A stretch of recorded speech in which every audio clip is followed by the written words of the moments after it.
Hi friend, बघायचं काय तुम्हाला? एक बघा आमचे राठोड साहेब. ओ राठोड साहेब, तुम्ही काय एवढं खाता? तो सकाळी बी दिवस निघू देत नाही, आल्या आल्या सुरू करते. बघा हो काय काय खातं हे हो आमचे राठोड साहेबाचं. बघा खाणं.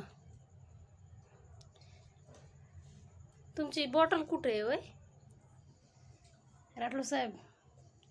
राठोड साहेब, बॉटल कुठे आहे तुमची? संपली काय?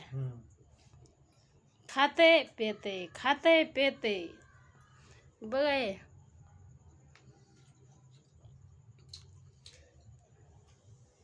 काय करू मी, करू भाकरी घालू घालू सगळे हातपाय म्हणजे माझ्या दुखत राहत. सकाळी मी 5 वाजता उठावं लागतंय हो, काय करू?